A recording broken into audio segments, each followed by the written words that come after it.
por la invitación. Evidentemente, soy profesional en psicología, soy psicoterapeuta, cuyo enfoque se dirige a trabajar más con familias y con parejas. Sí, una parte también soy forense y en casos muy delicados, ¿no? De abuso sexual y violación en casos de niños. Pero solamente una parte de mi vida, porque como bien me han presentado, ¿no? La otra gran parte de mi vida es pues ser madre, ser esposa, ser hija, ser hermana, ser amiga, que disfruta de muchas actividades y que también sufre, ¿no? Que también siente dolor, y todo eso ayuda al momento de trabajar, al momento de intervenir. Y pues ahora voy a compartirles cierta información desde una evidencia científica, desde evidencia clínica, pero también desde un lado humano. Por lo tanto, me gustaría que sea una charla abierta donde podamos compartir de eso. A mí también me gustaría saber qué es lo que piensan acerca de ciertos puntos. También aprendo de ustedes y quizá ustedes aprendan de mí hoy día. Entonces, ese lado humano es lo que nos hace dar, y no solamente humano, ¿no? Sino de todo ser vivo, lo que nos permite dar una respuesta de consuelo a alguien que está sufriendo. Y me ponía a pensar hace semanas atrás, ¿cómo voy a empezar este tema, ¿no? Que es bastante amplio, casos delicado, porque pareciese que niñez, juventud y muerte no combinan. Y queremos pasar de lado. Y preferimos no hablar o evadir el tema. Entonces, bueno, me ponía a pensar, ¿y por dónde comienzo? Y así lo he ido elaborando, he ido viendo más o menos cómo podemos organizar el tema hoy. Y la primera parte, ¿no? Acerca de esto, ¿pueden ver mi pantallita? Espero que sí. Sí.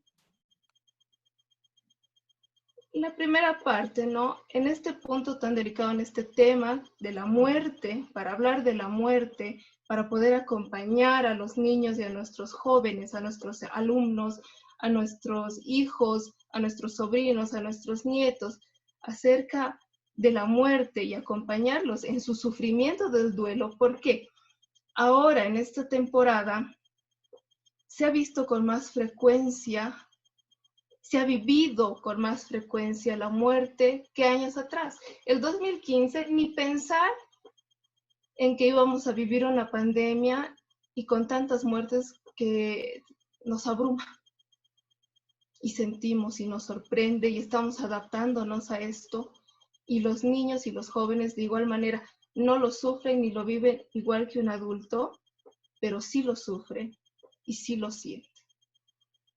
Y para poder ayudarles, para poder acompañarles, para poder contener ese su dolor, ese su sufrimiento, debemos partir qué es la muerte para mí y cómo lo enfrento.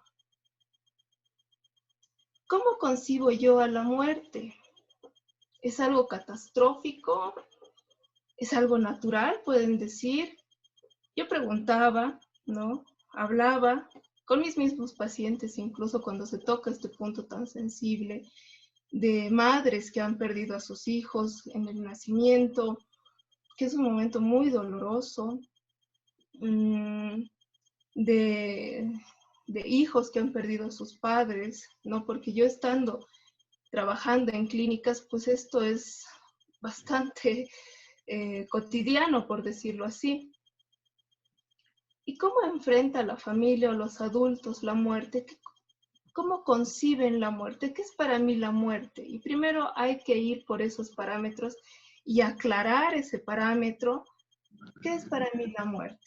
¿Es algo natural? Ya, me han dicho, es algo natural, es algo que va a pasar, efectivamente, pero su comportamiento y su conducta dice lo contrario. ¿Por qué? Porque yo sé que es natural, pero no quiero que los niños de mi familia, no quiero que los jóvenes de mi familia se acerquen o tengan experiencia directa con la muerte. Por lo tanto, oculto. Y voy a tener una fachada de que no me duele y no siento. No es tan natural como lo dice, ¿no es cierto? Porque es natural, así como el nacimiento de un bebé, de una guaguita, que participa, toda la familia participa en los niños, la muerte también tiene que ser hablada y ser discutida. Un poco más profundo, ¿no?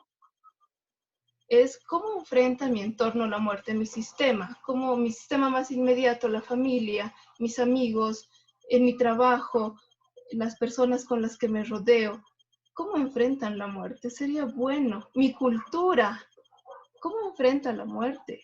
¿Qué rituales tiene para despedir a esa persona?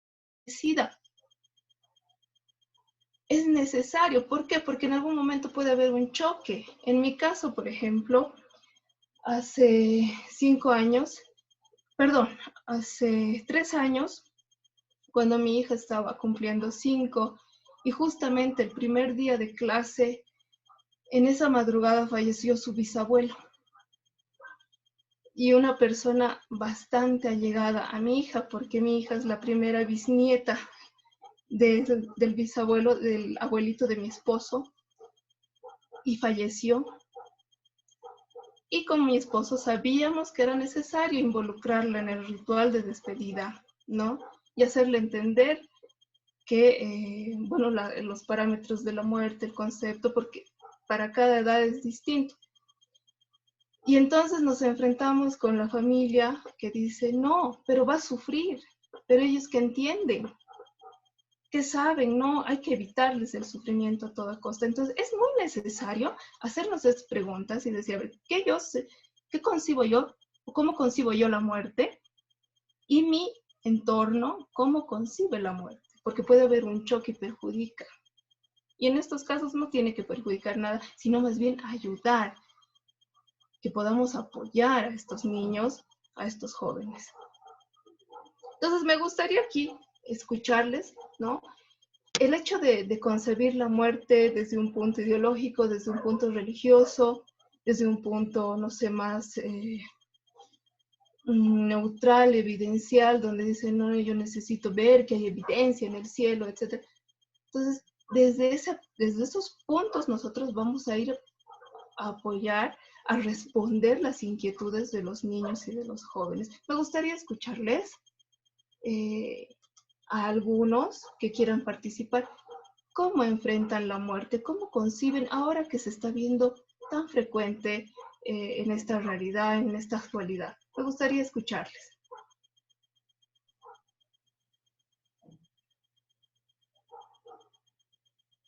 ¿Alguien que quiera compartir su idea sobre la muerte? Yo puedo decirte, Claro que mira, sí. mira, no sé, es tal vez de un punto de vista un poco esotérico, diría yo. Para mí sería la muerte, es un cambio de conciencia. Yo creo que la muerte nos lleva a un lugar donde vamos a estar tal vez mejor según la vida que hemos llevado, ¿no? Y yo digo, no tengo miedo a la muerte, pero llegado el momento, yo pienso que todo ser humano tiene miedo a enfrentarse a la muerte, Qué ¿no? Ahora, interesante. ¿no? Todo siempre nos aferramos a la vida, ¿no? No sé, a pesar de todas las cosas de la vida, nos aferramos a ella. Pero para mí, sinceramente, la muerte, que como la veo como un cambio de conciencia. Voy a estar, pero en otra dimensión, en otro lugar, que nadie lo ha visto, porque nadie ha regresado de la muerte, ¿no es cierto? Eso pienso yo. Gracias, Carmen, gracias por tu opinión. Realmente, ¿no? Hay distintos puntos de vista y debemos aferrarnos a una idea desde lo religioso, desde lo que dice Carmen, ¿no? Desde ese cambio de conciencia. ¿Debemos tenerle miedo? No debemos tenerle miedo. Somos seres humanos, no somos robots. tenemos derecho a sentir, ¿no? Y ahora, la otra gran pregunta, ¿no? Porque nosotros como adultos ya tenemos pues definido lo que es la muerte desde un punto biológico, desde un punto ideológico, religioso. Tenemos muy bien definido lo que es la muerte, que nos puede asustar, sí, que nos causa angustia, sí, que nos inquieta, seguramente. Y si lo estamos viviendo, el duelo en estos momentos, pues de seguramente es bastante doloroso, ¿ya? Entonces aquí viene la siguiente gran pregunta. ¿Se puede evitar el sufrimiento a los hijos, a los niños, a nuestros estudiantes, a nuestros nietos, a nuestros sobrinos, sean niños o sean jóvenes? ¿Se les puede evitar sufrir? ¿Es sano ocultarles? ¿Qué opinan ustedes?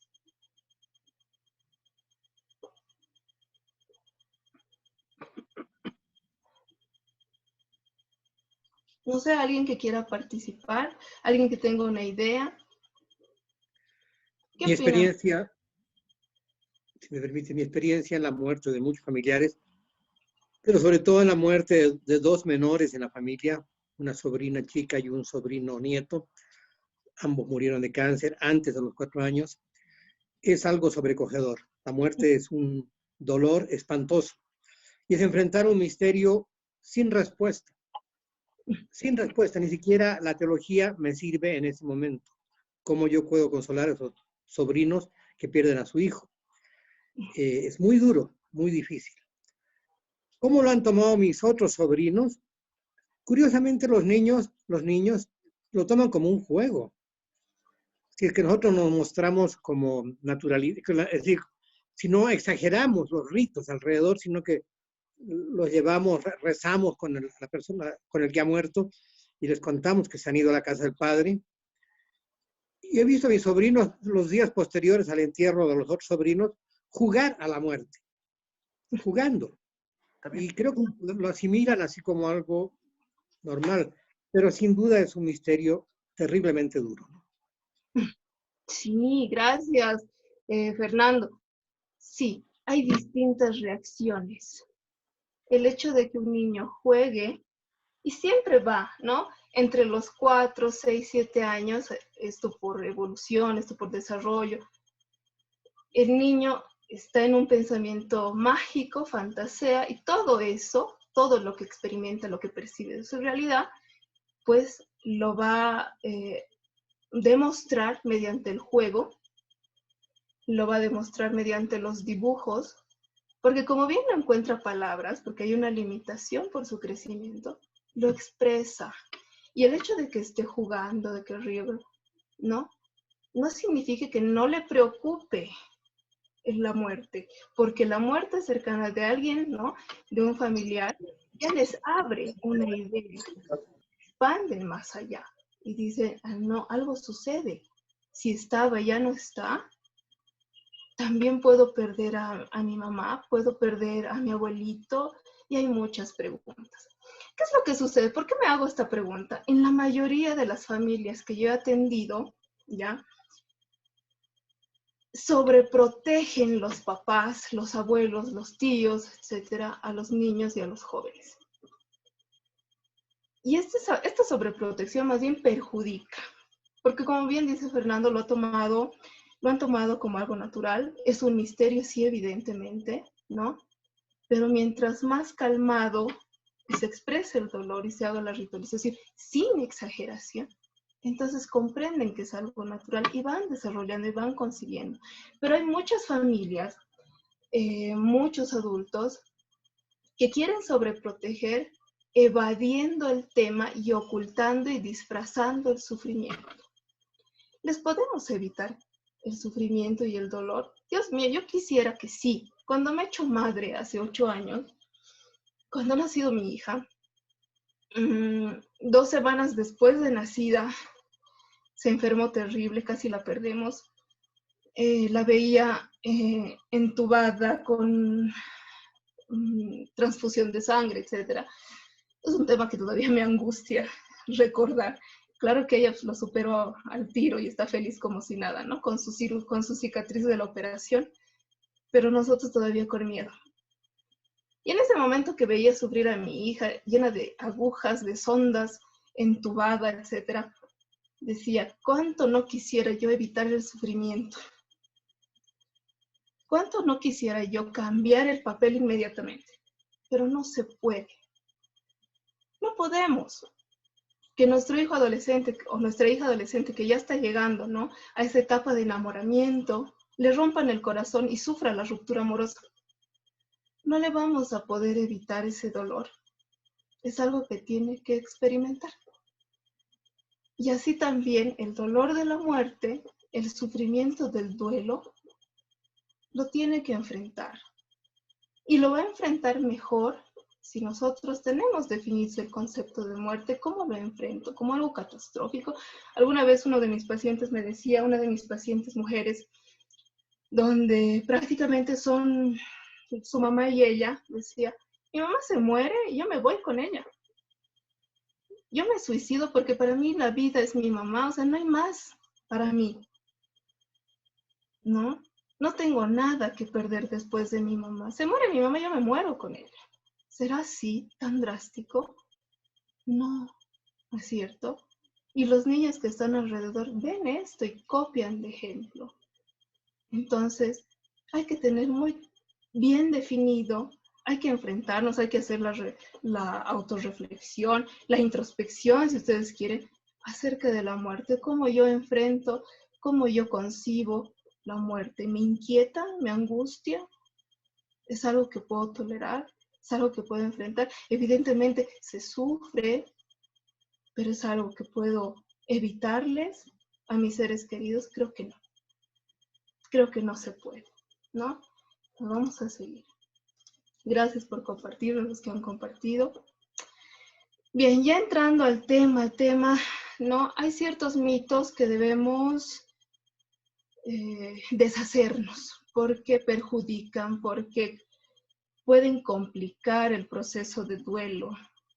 Y uno de los primeros mitos, ¿no?, es subestimar la percepción y comprensión de los acontecimientos, lo cual conduce a excluirles de las acciones de los mayores relacionados con el duelo. Es decir, es chiquito, no entiende, así que mejor ni le explicamos.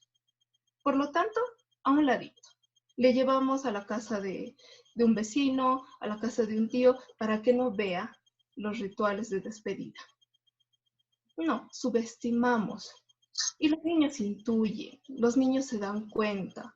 Aunque tratemos de hacer esa fachada, no podemos ocultarles todo, no podemos ocultarles la verdad.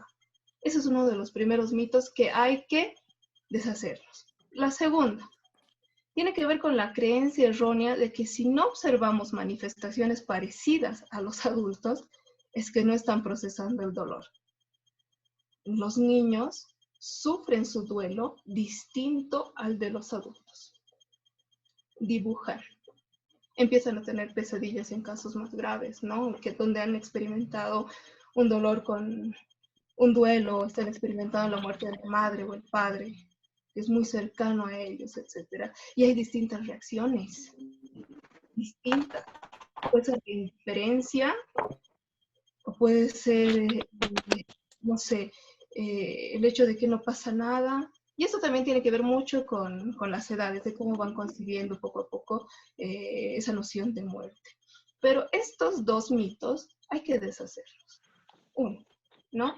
No hay que subestimar a nuestros pequeños porque los niños son sumamente vivaces y se dan cuenta e intuyen y perciben.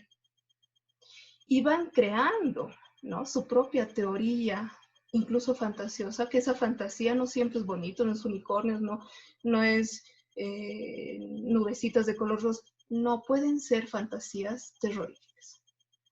Entonces es necesario apoyar en ese punto, ¿ya? Entonces no debemos subestimar su percepción y no debemos creer que ellos manifiestan al igual que los adultos. Sí, en algunos momentos, sí, en algunos casos, pero no siempre.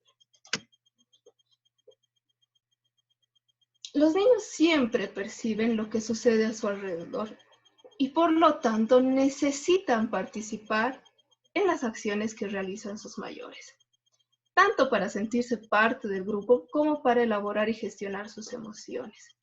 Lo único que hacemos sobreprotegiendo y excluyéndoles es que no puedan entender la muerte sino como un castigo, algo sumamente malo, que es mejor no hablarlo, no tocarlo, no sufrirlo, sufrirlo en silencio, y eso simplemente complica el proceso de duelo. Entonces estaremos limitando las oportunidades de que se procese el dolor de la pérdida y por tanto dificultar un correcto desenlace en la experiencia del duelo y más bien complicarlos. Lo volvemos patológico, ¿no? Entonces, no debemos engañar, no debemos ocultar la realidad. Si perciben, si hay que hacerles parte del ritual, si tienen que ser parte de nuestro grupo, ¿no? De cómo despedimos, que vean y que también sepan que nosotros sufrimos para tener ese lazo de confianza. Porque si nosotros pensábamos que ocultando nuestro dolor, no llorar delante del niño, obviamente no exagerado, ¿no? Ellos no se van a dar cuenta. Y no, tienen que decir, bueno, mi mamá también sufre, porque ha perdido a sus papás. Y por lo tanto yo también puedo sufrir, puedo llorar, eso está bien, ¿entienden? ¿Ya?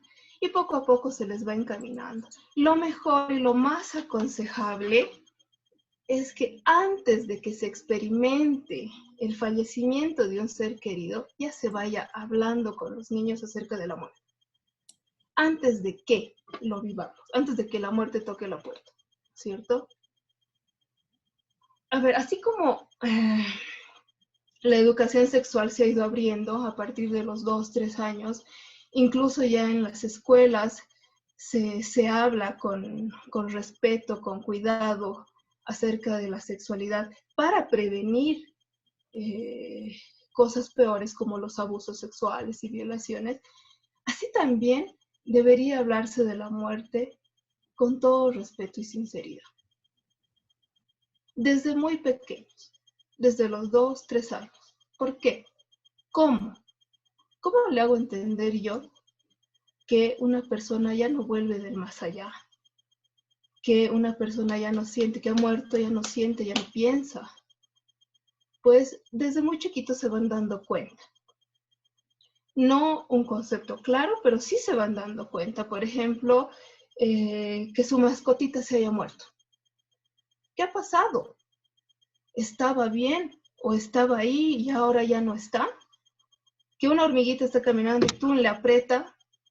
¿Qué ha pasado? ¿Se movía, ahora ya no se mueve? Y hay que buscar desde lo cotidiano, desde cosas muy simples. Si tenemos peces, por ejemplo, en casa y uno muere, a partir de ahí ir introduciendo al niño sobre el tema de la muerte. Y lo mejor es decir, sí, no va a despertar, aunque le soplemos con amor, aunque le acariciemos, ya no va a despertar, ya no va a revivir. Tiene que estar muy claro eso, porque eso es la verdad. Alguien, un ser vivo que ha muerto, no revive. No se está aquí y luego vuelve, ¿entiendes? Entonces, lo mejor que se puede hacer es agarrar a ese animalito, si estamos explicando con un animalito, con un acontecimiento, algo cotidiano que pasó en casa, ponerlo en una cajita y decir, llorar está bien, y despedirse está bien.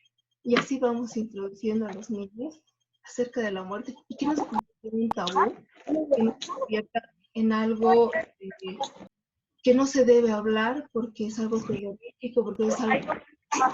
No es así. Por favor, sus audios.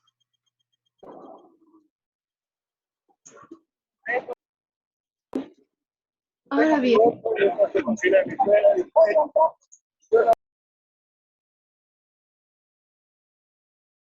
hay claves necesarias a tener en cuenta. Que los niños sí perciben lo que ha sucedido. No completo, ¿no? Pero sí perciben, sí intuyen, sí se dan cuenta. Sí procesan sentimientos de duelo, por lo tanto sí sufren y sienten dolor. Pueden también sentir rabia, pueden sentir culpa, ¿ya? Sí, entonces procesan sentimientos de duelo. Y necesitan acompañamiento, no sobreprotección. Y voy a ser muy enfática en esto. No, porque la sobreprotección lo único que hace es perjudicar, hacer la piedra más grande. Necesitan que se les acompañe, no que se les oculte la verdad. Tenía un caso hace más o menos unos 7 años, donde me llamó la tía de un niño de 6 años que habían tenido un accidente y justamente la mamá y el niño fueron hospitalizados y lastimosamente la mamá no sobrevivió. Y el niño salió del hospital. Un mes después le seguían haciendo creer que su mamá estaba viva. Un mes después. El niño intuía, el niño se daba cuenta, pero no podía entender. ¿Y qué le quedaba? Hacer caso a los adultos. Y cuando me llama me dice, no sabemos cómo decirle. ¿Cómo le decimos? El hecho de ocultarle la verdad que desde hace un mes ya le han enterrado, ¿no?, a la mamá de esta guaguita, de este...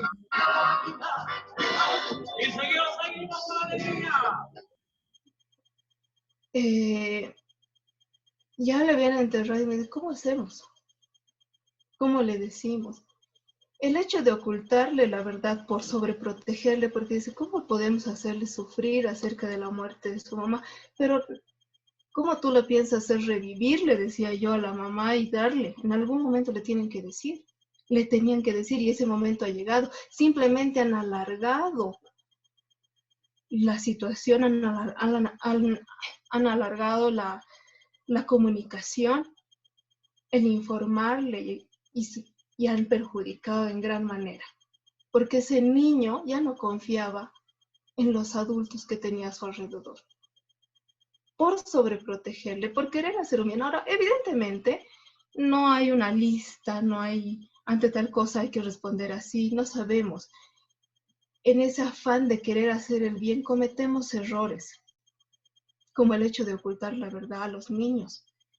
Como les decía de un principio, ¿no? Porque niño y muerte no combina y es mejor evitar, pero simplemente perjudicamos en el proceso.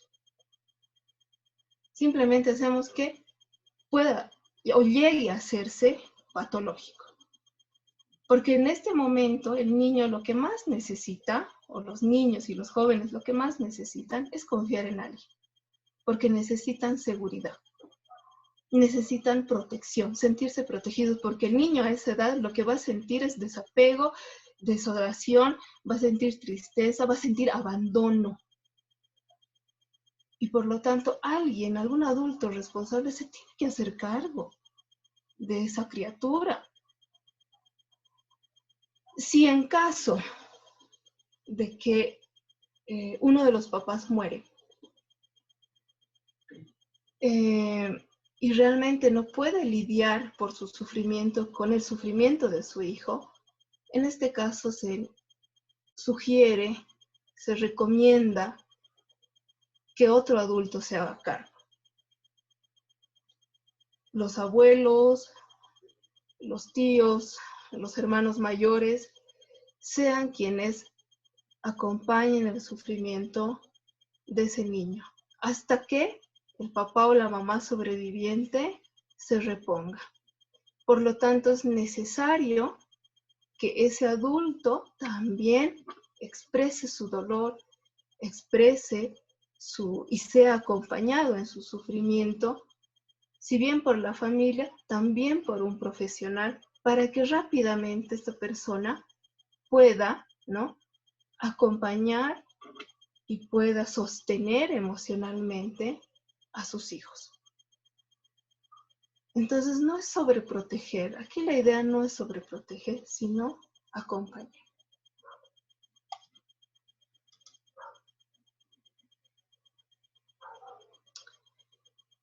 A ver, aquí hay un punto muy importante.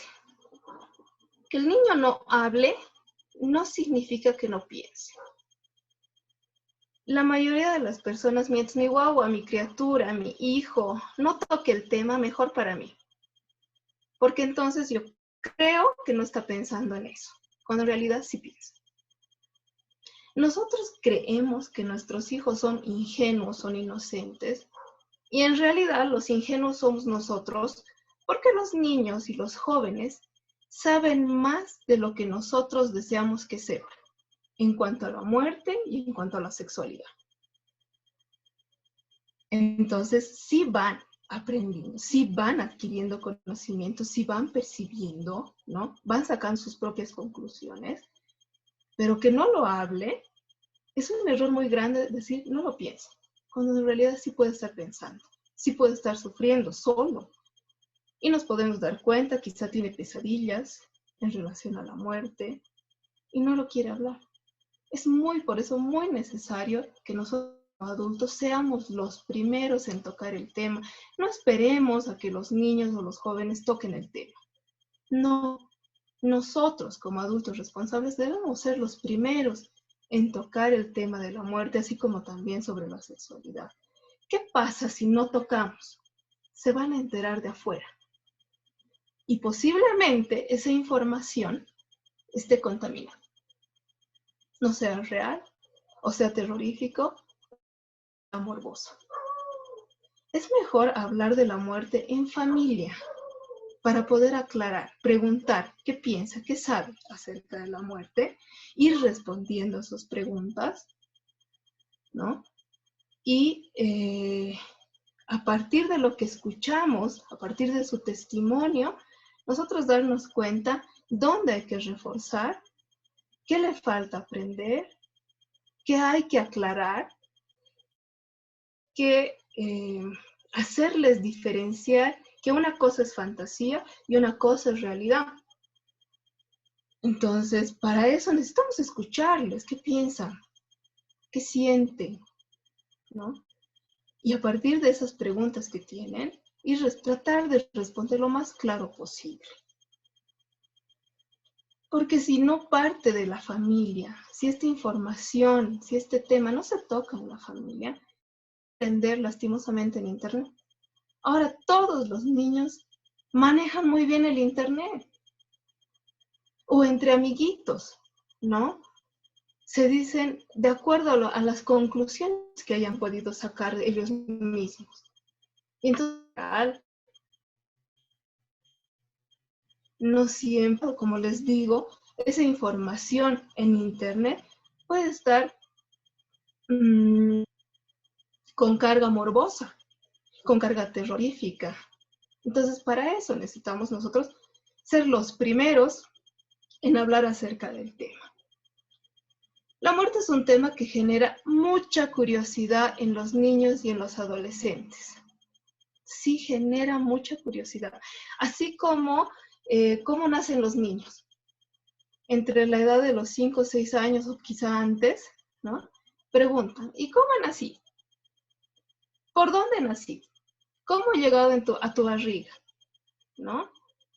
Algunos dicen, ¿y cómo? ¿Las mamás defecan a los niños? Entonces ahí uno va aclarándole al niño cómo llega, ¿no? A veces me cortan, así me han cortado, todos nací por mi barriga, etcétera, etcétera.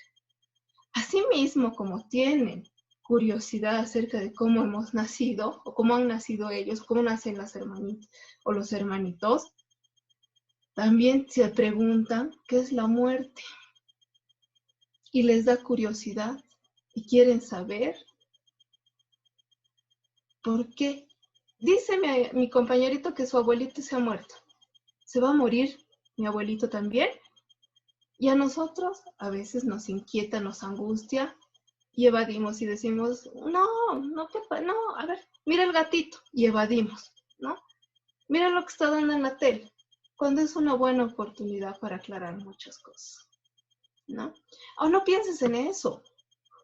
No, el abuelo tiene todavía hartos años para vivir y el abuelo ya tiene 80, ¿cierto? O sea, 50 años más no le queda al abuelo. En algún momento lo va a enfrentar y es mejor ir aclarando antes que suceda. Siento su curiosidad porque ya es mucho más, o sea, ya tienen un poco más noción de lo que es la muerte y son un poco incrédulos, ¿no? Son más racionales en su pensar ¿Y cómo es el cielo? ¿Acaso tú sabes que existe el cielo? ¿Tú has ido al cielo? Etcétera, ¿no? Pero esas preguntitas, son esa curiosidad acerca de la muerte. ¿Y ahora qué pasa? Y obviamente en el adolescente es mucho más complejo porque está viviendo una etapa bastante, es bonito la adolescencia, pero tiene bastantes cambios que lo hacen complejos. Y sufrir un duelo es mucho más complejo todavía. ¿Por qué? Porque tiene que lidiar con su crisis de identidad, el adolescente tiene que lidiar con su sentido del existencialismo, tiene que lidiar con el romance, con los primeros amores, con la ruptura amorosa y de paso, ¡pum!, el duelo de un familiar. Puede ser la madre, el padre o el hermano. Se sienten culpables, se responsabilizan, ¿no? Sienten curiosidad, ¿sí? Y dice, ¿y ahora qué va a pasar? Están mucho más abocados a la realidad, obviamente, que el niño que todavía fantasea de 3, 4 años, 5 años, y dice, ¿y ahora el dinero va a alcanzar? Y un sinfín de angustias, de rabia, de culpabilidad, etcétera, que hay que saber apoyar, que voy a hablar más adelante. La noción de la muerte es distinto en cada etapa y se desarrolla por etapas evolutivas. Esa noción de muerte, ese concepto de muerte no es igual a los 4 años, no es igual a los 10 años, no es igual a los 13 años, no es igual a los 17 años, no es igual.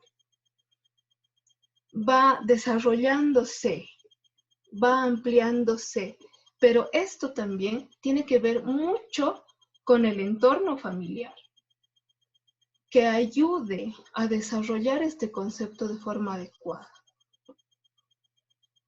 No debemos guiarnos ahora exclusivamente en esas etapas o en esa edad del niño para intervenir. Yo les voy a decir, ¿no? Vamos a ir viendo entre la lactancia y los 2 años, cómo vive el duelo, ¿no?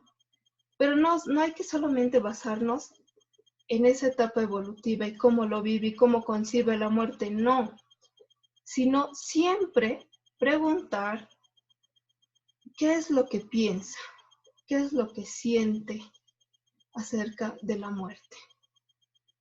Hay que estar muy atentos a sus dibujitos, a sus juegos, porque ahí da chispazos, ahí nos damos cuenta, ¿no?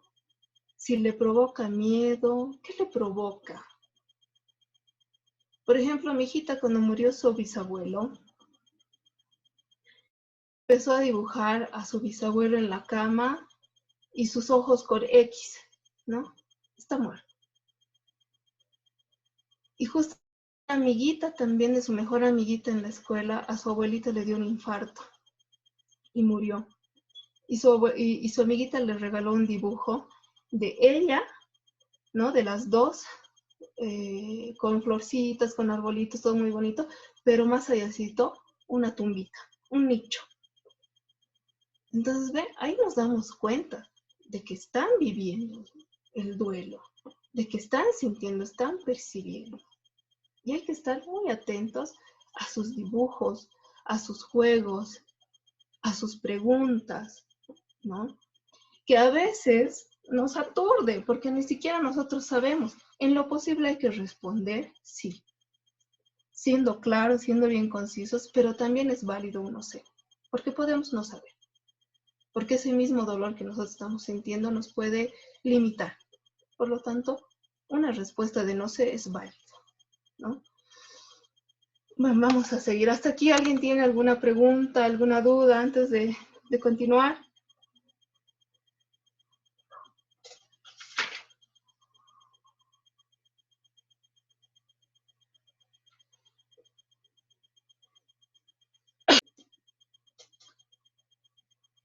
A partir de esto, ya, todo lo que he dicho anteriormente, así como una introducción, esta charla se va a dividir en 3 puntos. La muerte, cómo se va concibiendo a medida que vamos creciendo. Después vamos a ir viendo cómo viven los niños y los adolescentes su duelo, que no es igual que el del adulto, ¿ya? Y después, y por último, ¿Cómo podemos contenerles? ¿Cómo podemos apoyarles? ¿Cómo podemos sostener a estas criaturas, a estos nuestros niños, ¿no? Su dolor. No vamos a confundir, o no debemos confundir, que el hecho de comunicarles correctamente, el hecho de hablar de la muerte de forma saludable, correcta, etcétera, eso no significa que el niño y que el joven no va a sufrir. El hecho de comunicar, de hablar sobre el tema, va a ayudar y facilitar el proceso de duelo, pero no va a evitar que sufran, que les duela, que les dé rabia, que se sientan culpables. Y lo primero que hay que hacer es quitarles la culpa. Entonces no podemos evitar. Si queremos evitar, ya estamos fallando. Justamente porque los queremos evitar, queremos ponerles en un cajón y guardarlo por poco a nuestros hijos, a nuestros alumnos, a nuestros nietos, para que no sufran. Y es un error. Entonces, esto de comunicar, de hablar abiertamente con ellos acerca del tema de la muerte, y cuando ya se experimenta el duelo, puedan sufrirlo como familia, ¿no? Hace que se facilite el proceso de duelo, pero no que, o no se evita que les duela, que sufran. Eso es algo que se debe tener muy en cuenta y no deben confundir, ¿ya? Porque uno piensa, vienen mis pacientes a consulta y dice, y ahora, ¿todo esto le va a evitar el sufrimiento? ¿Todo esto que usted me está diciendo va a hacer que ya no le duela más? Como una varita mágica, pues yo hago todo lo que me está diciendo, pero ya no le va a doler. Es un error creer eso. Le va a doler. Además tiene derecho. El niño, el joven, los jóvenes y los niños tienen derecho a experimentar dolor. ¿Acaso son robots? ¿Acaso son objetos? ¿Por qué me incomoda tanto que un niño o que un joven sufra? Ahí habrá que preguntarnos nosotros, ¿no? Y hacer un análisis de qué nos está sucediendo y si requiero psicoterapia, pues ir a psicoterapia, para no perjudicar el desarrollo de los niños en cuanto a este tema. No nos debe incomodar. Debemos ser muy conscientes acerca de esto. Vamos a entrar entonces con la noción de muerte.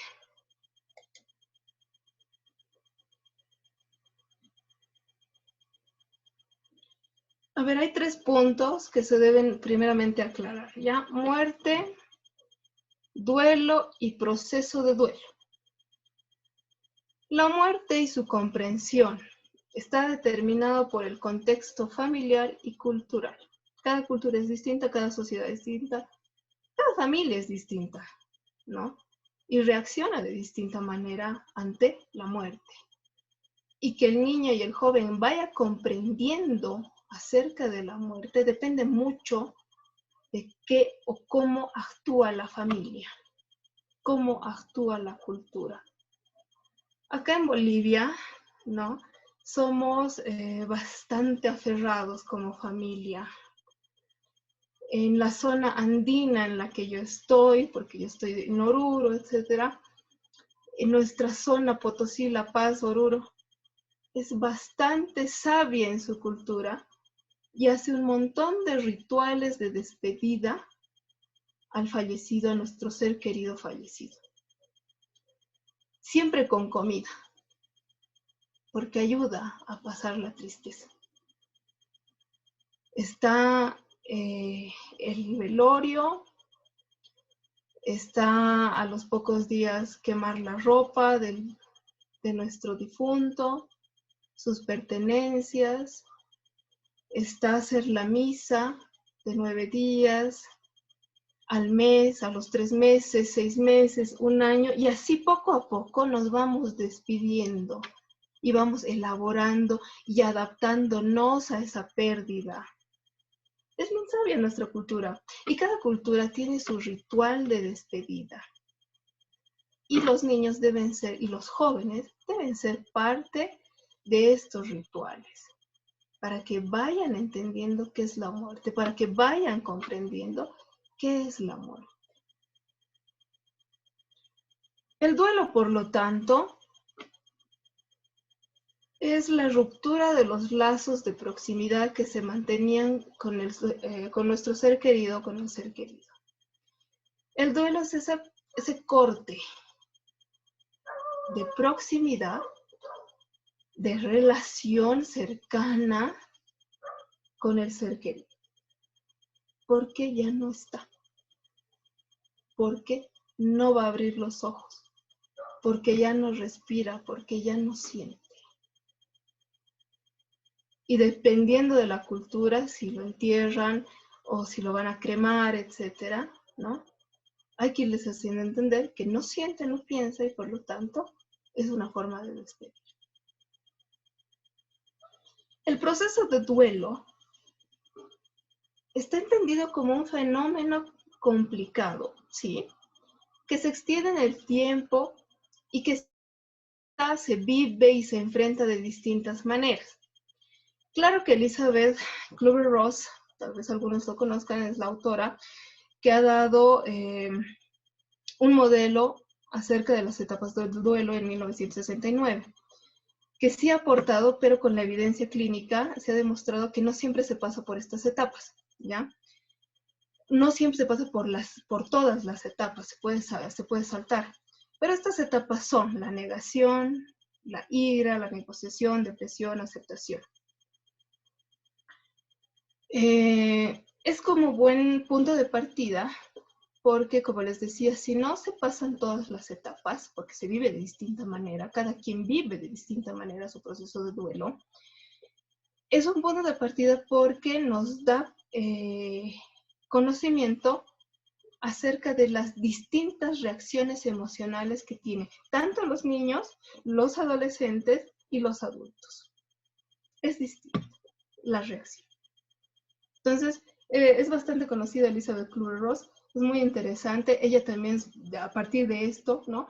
Se trabaja la ruptura amorosa, que también es un duelo muy interesante, un punto que a mí me encanta tocar, porque yo trabajo con parejas, pero no todas, ¿no? No todas las etapas tienen que ir secuencialmente. Y tampoco duran cierto determinado tiempo. No dura 6 días, no dura una semana, no dura un mes, no, varía. La negación puede variar. En un adolescente puede durar 3 meses hasta un año. Ahí ya sabemos que se ha complicado el duelo. La negación, mantenerse un año en una etapa de negación, ya nosotros sospechamos y evidenciamos que se ha complicado y es necesario buscar ayuda profesional.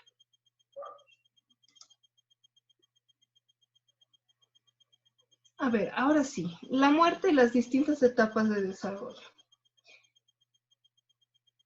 La lactancia y los 2 años. ¿Será que se dan cuenta los niños?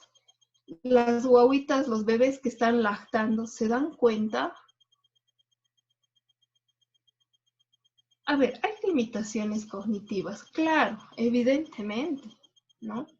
No entienden lo que es la muerte, pero sí lo sienten.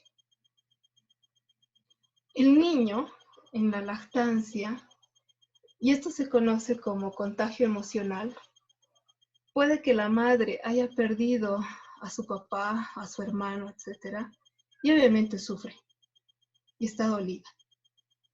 Ese sufrimiento le va a transmitir a la bebé o al bebé. Entonces, por eso se llama duelo contagioso. Y el niño, ¿cómo lo siente? Como ausencia. Porque la mamá está centrada en su sufrimiento y puede abandonar o ser negligente con su bebé. Entre los 3 y 10 meses, los niños lo perciben como ausencia, como desapego.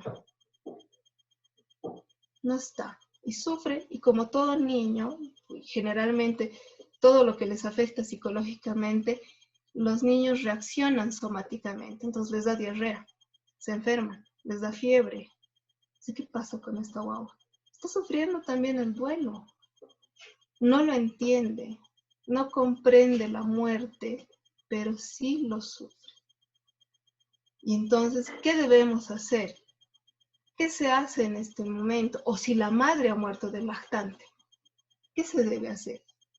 En lo posible, un niño de 2 años, no cambiarle la rutina. Alguien templado emocionalmente, alguien calmado y sobre todo con quien tenga confianza entre los 2 y 3 años, sea quien vaya a contener al infante. En la lactancia, en lo posible, mantener esas rutinas que se tenía, ¿no?, con la madre. A qué hora le daba la leche, los cambios, los cuidados, si le bañaba todos los días o día por medio, se deben mantener esas rutinas para que el niño no sienta tan fuerte esa ausencia, pero sí siente.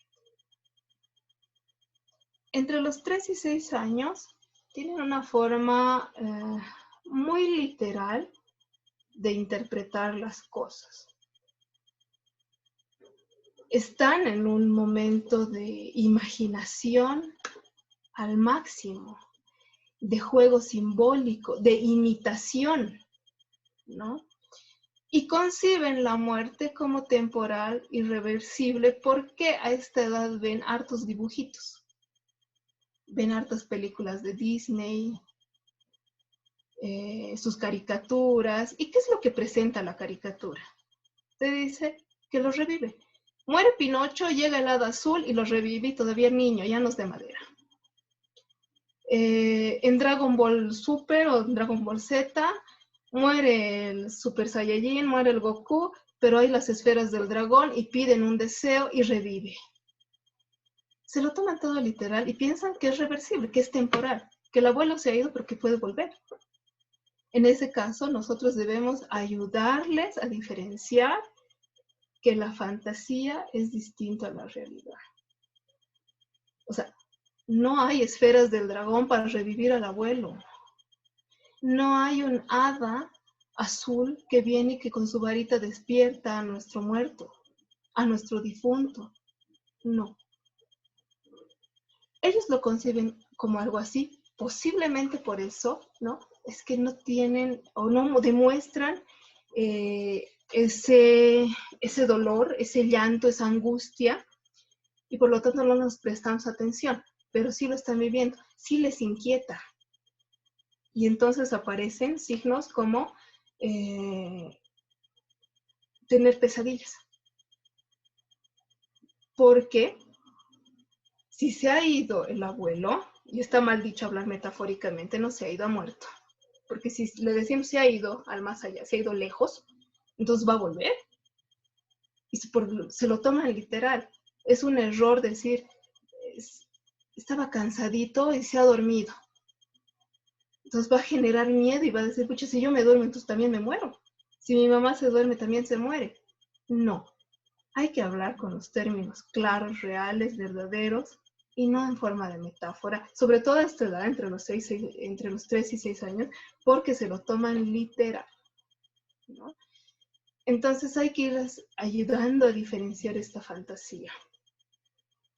Entre los 6 y 10 años ya pueden diferenciar la fantasía de la realidad, comprenden que la muerte es irreversible, que no hay vuelta atrás, que es definitivo. El concepto de universalidad es lo que le falta madurar entre los 6 y 7 años. O sea, ha muerto, pero no creo que me toque a mí, no creo que le toque a mi mamá ni a mis hermanos morir. No creo. Ha muerto él, pero no, los demás no van a morir. Y eso de la universalidad, eso de que se dan cuenta que todo ser vivo muere, aparece entre los 9 y 10 años, que han tomado ya plena conciencia de lo que es la muerte y que nos sucede a todos. Y entonces aparecen los sentimientos de angustia, esos sentimientos de ansiedad, que, por ejemplo, en el caso de mi hija, cuando ha muerto el bisabuelo muy querido de ella, abrir, ¿no? Era como un despertar, como abrir los ojos. Y ha dicho, mi mamá también se puede morir. Y lo que antes le gustaba, por ejemplo, veía a Dumbo todo el día, una y otra vez, Dumbo, Dumbo, Dumbo, hasta que ya no ha querido ver, porque le angustiaba mucho la separación de la madre elefante con el hijo elefante. Y ya concibe y dice, o sea, la muerte es esa separación. Mi mamá también se puede morir, así como mi abuelito se ha muerto, mi papá también se puede morir. Entonces el sentimiento de angustia les embarga. Y hay muchas preguntas. Y dice, ¿vas a morir? Sí, vamos a morir. Pero yo estoy sana, yo estoy joven todavía, muy, muy joven. Y ese muy, muy, ¿no? Les ayuda a calmar la angustia. ¿Por qué falta? Les ayuda a diferenciar los niveles de gravedad. Hay que estar muy, muy viejito para morir. O hay que estar muy, muy, muy enfermo para morir. Porque si decían se ha muerto por enfermedad, o sea, si yo me duele mi barriga, ¿me voy a morir? Entonces aparece la angustia. Hay que ser muy cuidadosos, muy detallistas con lo que decimos y con lo que estamos escuchando de los niños, ¿no? Entonces, ese muy, muy les va a hacer dar cuenta de los diferentes niveles de gravedad que existe, ¿no? Que muy, muy viejitos hay que morir, que muy, muy enfermitos se va a morir, y ahora no, eso les calma, eso les ayuda. Entienden, entre los 10 y 13 años, entienden por completo la noción de muerte y los rituales de despedida.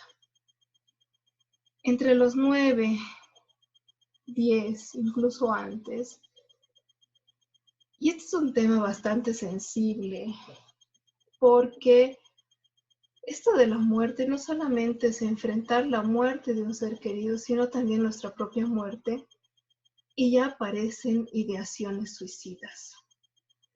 Y hay que estar bastante pendientes, pero eso del suicidio es un tema muy aparte que esperemos que haya otra oportunidad donde se pueda hablar acerca de esto.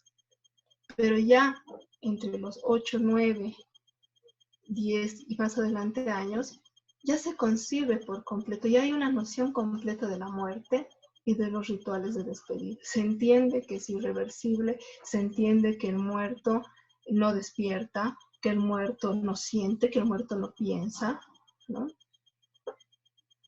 Y a consecuencia de este entender, puede proyectarse en el futuro.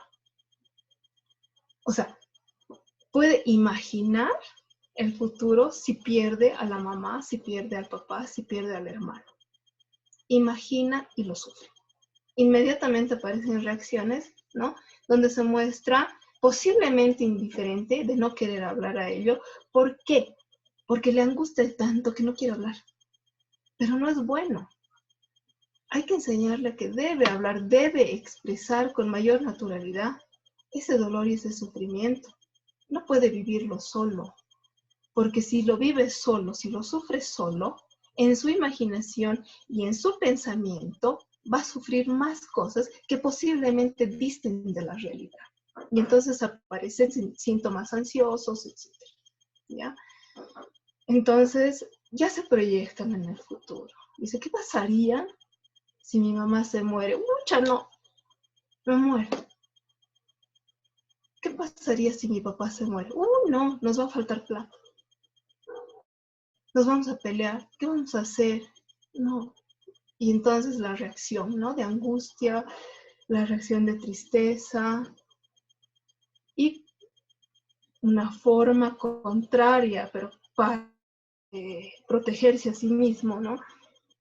Es la indiferencia y mostrarse con una máscara de no me importa, no sé, no quiero saber, porque así son los adolescentes, ¿no? No quieren hablar. Nadie me entiende, no me van a entender. No, no es así. Hay que hacerles notar que sí les entendemos, que para entenderles necesitamos que nos expliquen qué es lo que están pensando y qué es lo que están sintiendo. Acá está con mayúscula. Entender la muerte no es lo mismo que tener recursos para enfrentar. En estas edades, ¿no? Ya saben lo que es la muerte, pero eso no significa que tengan las herramientas necesarias para enfrentarlos. ¿Cómo lo vamos a saber? Preguntando. Escuchándoles, dándoles la oportunidad de que hablen acerca de lo que les está pasando ahí dentro, acerca de lo que están pensando, para darnos cuenta, y esto ya lo he dicho, ¿no? En ese su entender, cómo debe afrontar. Llorar es bueno, llorar es saludable, no es necesario que lo oculte, que puede confiar en otras personas para hablar acerca de esto, con quien sienta más confianza. Siempre, siempre debemos cuidarlos, debemos hacerles sentir seguros y no cortar la confianza. ¿Y cómo se corta la confianza? Ocultando la verdad, mintiéndoles. Es lo peor que podemos hacer porque eso rompe la confianza. Y no podemos darnos el gusto de que en estos momentos tan difíciles se rompa la confianza.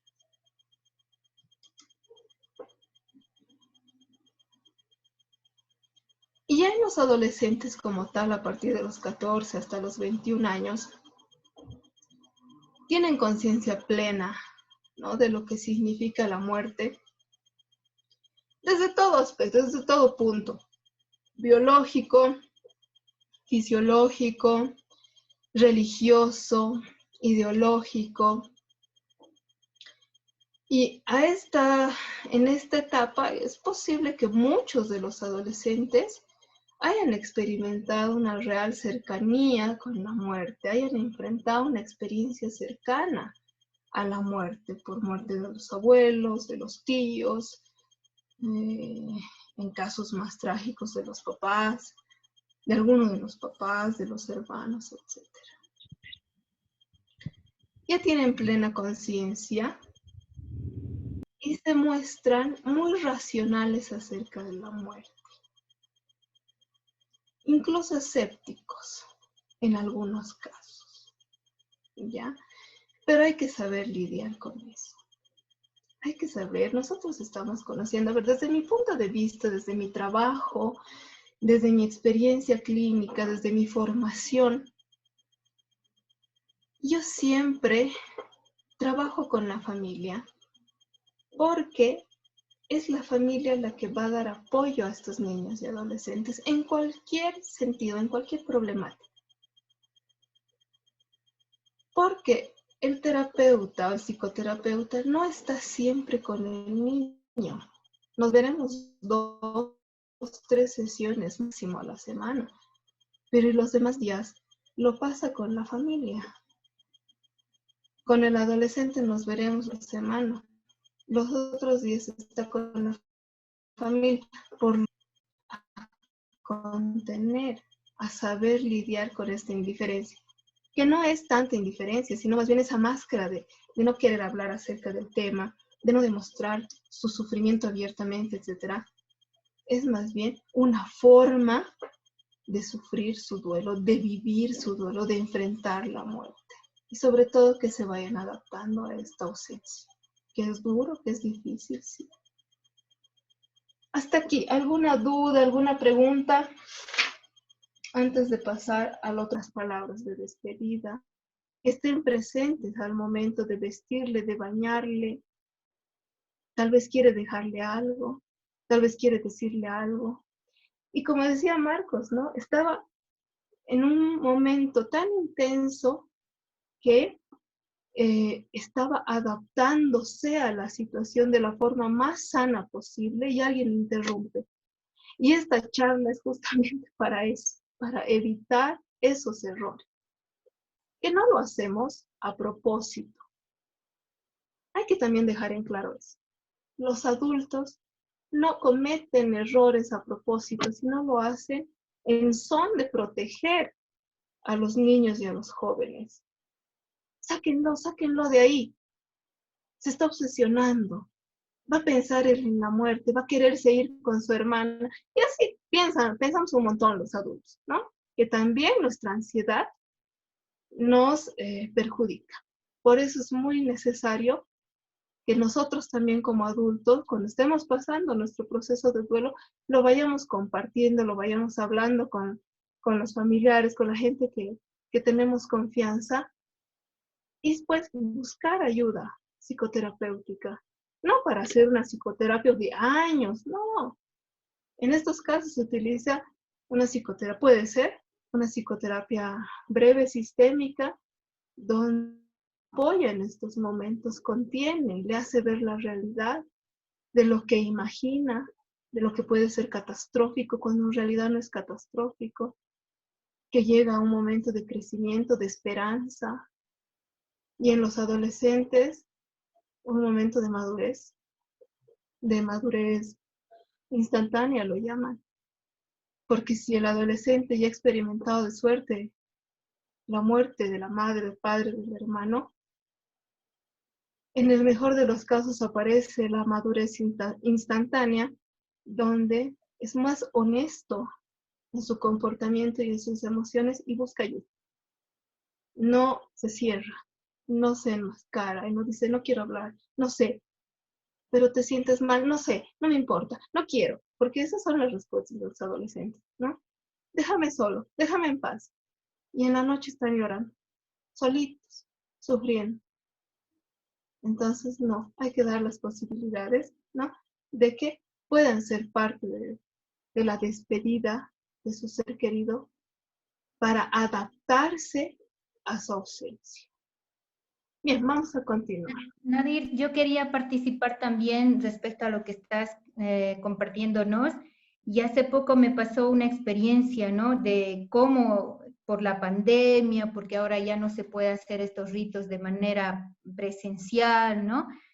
Pero me pasó una experiencia muy, muy bonita, creo yo, hace 3 semanas, aunque claro, hablando de la muerte no es siempre bonito, ¿no? Nos causa dolor, pero por Zoom, una de mis mejores amigas murió su papá, y en este ritual de despedida que le hicieron por Zoom, había mucha gente que despidió a una persona muy querida para mí, ¿no? Era el papá de mi mejor amiga. Y bueno, en ese ritual de despedida que hicieron, pues contaron la historia, quién era, de dónde vino, cómo había estudiado, etcétera, etcétera, lo que había hecho en vida. Y pues todos los así adultos, ¿no? Estábamos como así todo lo positivo de esta persona, ¿no? Y yo sentía que como en algún momento estábamos racionalizando y no llorábamos, ¿no? Más bien estábamos como celebrando algo de que él ya estaba, ¿no? Con Dios y en la gloria. Y nos percatamos que estaban ahí 2 niñas de 5 y 4 años, y claro, son sus hijitas de esta amiga, y le hicieron parte de este ritual de despedida, ¿no? Y bueno, el papá de las niñas dijo, bueno, mis hijas también quieren decirle algo al abuelo, ¿no? Y una de las niñas, 5 años, dijo, sí, es mi papá, ¿no? Y lo extraño y lo voy a extrañar, dijo, ¿no? Y empezó a llorar la niña, ¿no? Y creo que eso fue como un desarme para todos los adultos que estábamos ahí hablando, y solo decir esas palabras de la niña como que nos hizo llorar a todos, ¿no? Porque creo que hay un sentimiento a veces que contenemos, y estábamos, como tú dices, ¿no? Quizás haciéndolo ver que esto estaba bien y que pues ya no va a sufrir y demás, pero al estar presentes las 2 niñas que le hicieron parte de este ritual de despedida, ellas sí estaban sintiendo otra cosa en su vida, en su pequeño mundo. Me gustó que le hagan parte de esto, pero también fue esas palabras tan chiquitas de la niña, decir, lo voy a extrañar, y un desarme de lágrimas de todos, ¿no? Porque sabíamos que también nos estaba doliendo y lo vamos a extrañar, ¿no? Pero me gustó mucho, como tú dices, hacer parte de esta experiencia a las niñas. Sí, es verdad, ¿no? Ahora, Y qué bueno que se toca el punto, porque en este tiempo de pandemia donde se está viviendo más muertes de seres queridos, el ritual de despedida incluso ha cambiado. Ya no hay velorios en algunos casos. Ya no se les vela a nuestros muertitos, a nuestros difuntos. Ya no hay misa de cuerpo presente. Directamente los creman. Eso sí ha entorpecido un poco, pero son seres humanos adaptables. En estos casos, el internet, la conexión por Zoom, por otros medios, y hacer una despedida, un velorio virtual ayuda. Pero también hay que trabajar en casa.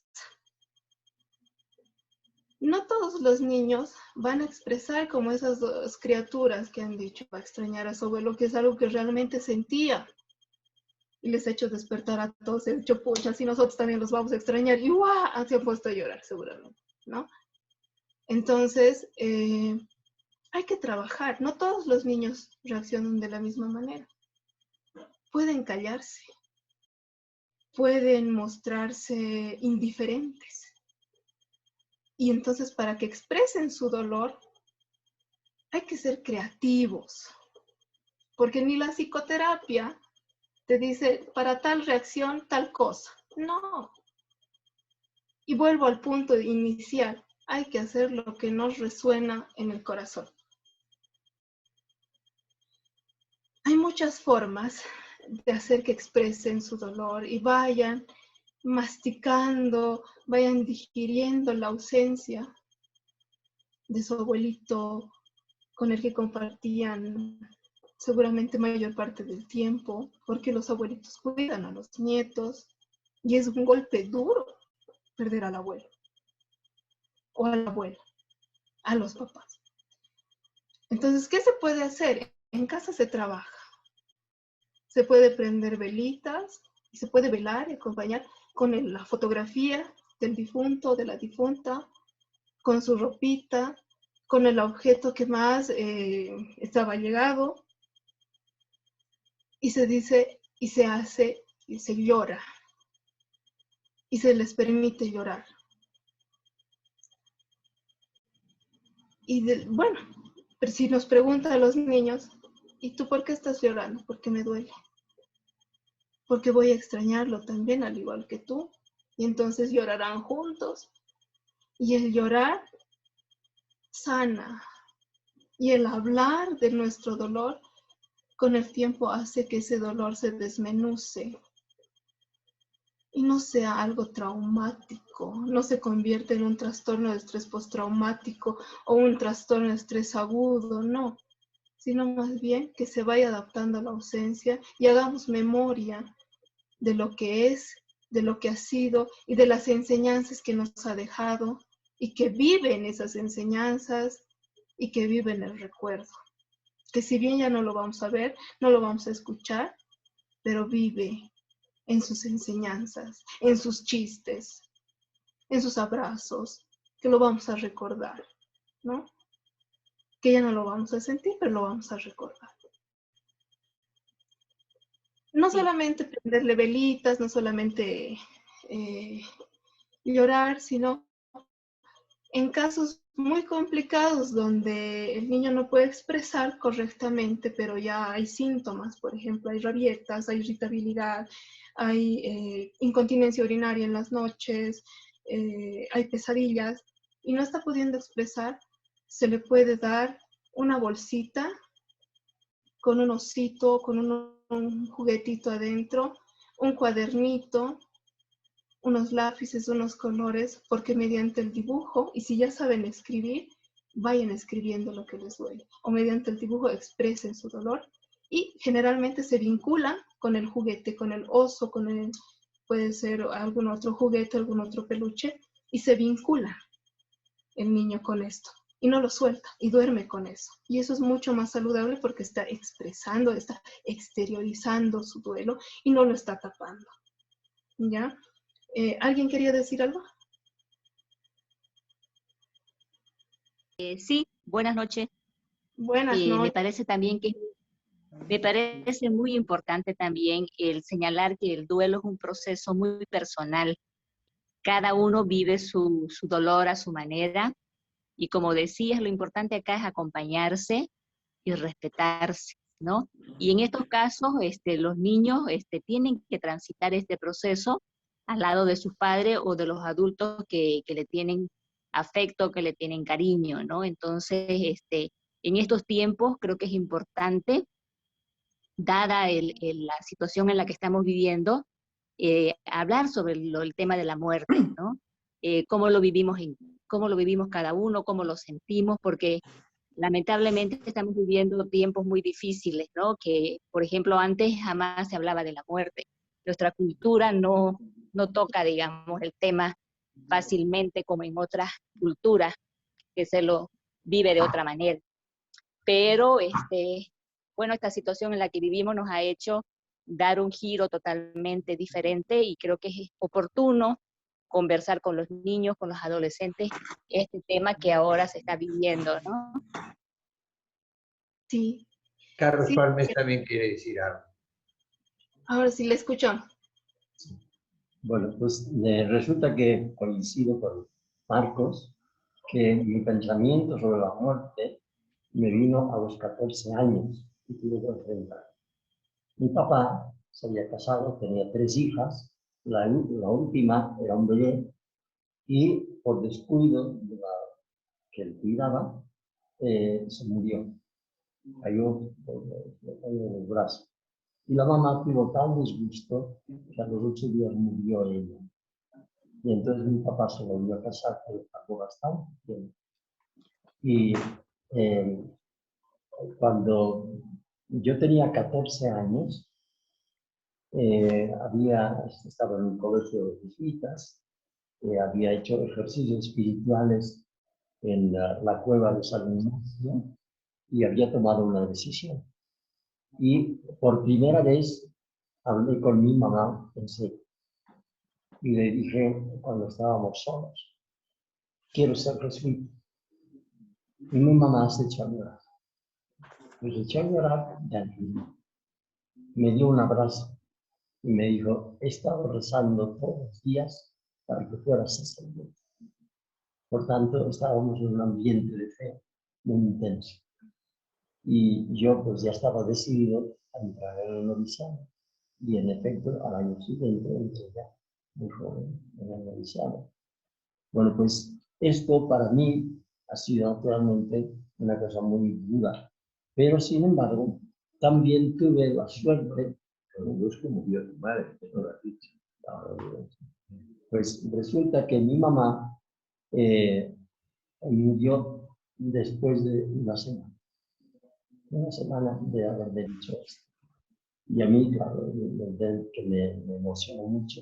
Pero sin embargo, la fe era muy fuerte y esto me lo suavizó. Y sobre todo, después estuve con una hermana mayor de las que tenía del primer matrimonio de mi papá. Y cuando el día en que ella se estrenaba como profesora de literatura, yo me estrenaba como alumno de bachiller. Y estuve viviendo con ella fuera de mi tierra. Y estuve mucho tiempo, pues, teniendo, digamos, otra mamá, porque ella era bastante mucho mayor que yo. Y esto a mí me afectó mucho en toda la vida. Pero teniendo a esta hermana mía, Pilar, pues me fue mucho más suave el de la ausencia de mi mamá. Y esto después ha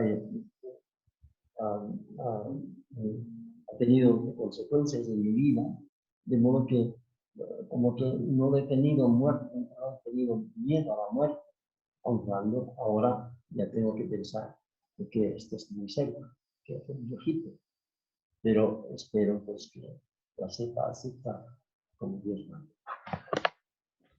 Gracias por lo que han compartido, tanto Jacqueline y la otra persona, que no sé cómo se llama. No, creo que no he dicho su nombre. Hola, buenas noches. ¿Cómo Buenas estás? noches, ¿Cómo estás, soy Elena? Elena y quisiera hacerte una consulta. Nosotros perdimos a mi mamá hace 4 meses atrás. Tengo 2 hijos, un adolescente de 10, sí, bueno, esa vez tenía 16 años, bueno, 17, y tengo una niña de 12 años.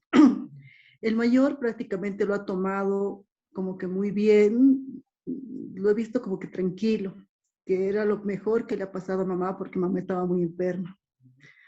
Pero sin embargo, mi niña de 12 años estaba muy pegada a ella, prácticamente era su enfermera toda la última temporada. Y hasta el día de hoy, ella sigue manejando las fotografías.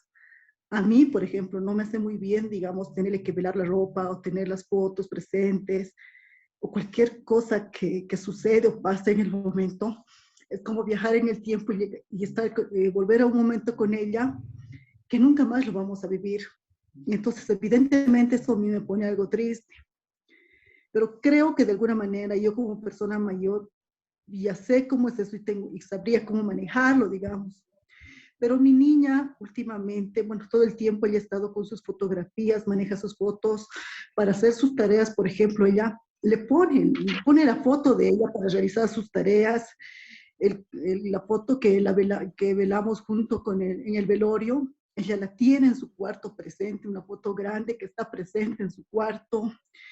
Se enoja todo el tiempo con nosotros y siempre vuelve el recuerdo de mamá Cata, que ella la comprendía, que ella le apoyaba, o se podía refugiar en ella cuando tenía problemas, digamos, con cualquiera de la familia. Y mi esposo no es muy partícipe de que tengamos todo presente, o sea, que no tenerlas en fotos, digamos. Él nos dice, déjenla descansar. Y no sé qué tan cierto es eso, que si la tenemos presente en fotografías, no la dejamos descansar a mi mamá, por un lado. Y qué tan conveniente es para mi niña seguir manejando las fotografías de mamá. Gracias. Bien, Elena. Es una interesante pregunta, ¿ya? Y agradezco a los que han participado. Y voy a ir desde un principio. Jacqueline, realmente sí, esta charla es justamente para interiorizarnos en el punto que hablar de la muerte es necesario desde antes de que nos toque vivirla o toque vivir al niño o al adolescente. Lo que han experimentado, lo que han vivido, las experiencias, ¿no?, que contaba hace un momento, hay distintas reacciones, distintos, que si bien hemos visto las 5 etapas del duelo, no siempre se viven así. Es muy personal, es muy intenso, es diferente, porque nuestra percepción también es diferente, ¿no?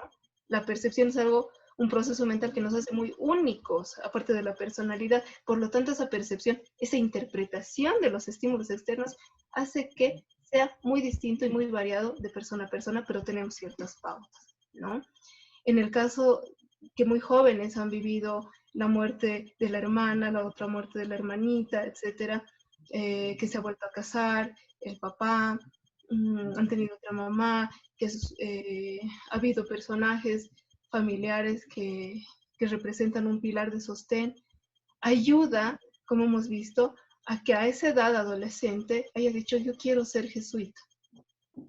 Y es lo que hablaba de la madurez instantánea, donde el adolescente ya no solo se cierra, sino más bien es muy honesto con su comportamiento y con su emoción.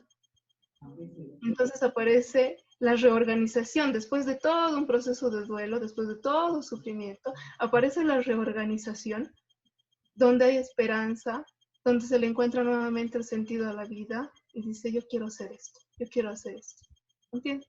Y ahora con la pregunta de Eliana, lo siento mucho, Eliana. Realmente están todavía pasando este momento, están sufriendo esta pérdida, están tratando de adaptarse a esa ausencia y esa ausencia pues duele mucho. Y quien lo está sintiendo, todos lo sienten a su manera. El mayor, que está tranquilo, también lo está sufriendo, solo que no lo dice. ¿Entiendes? Y es necesario hablar con él. ¿Qué piensa acerca de esto? ¿Qué siente acerca de esto? Y si es necesario que llore, acompañar en el llanto.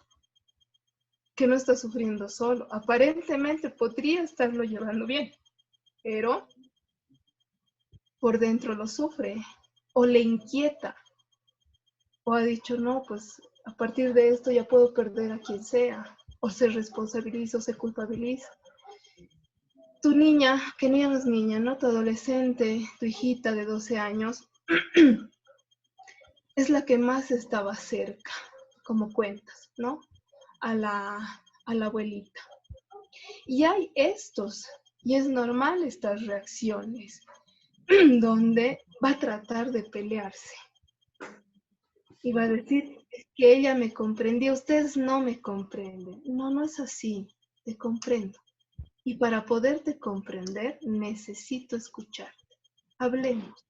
En un momento calmado, en un momento donde no haya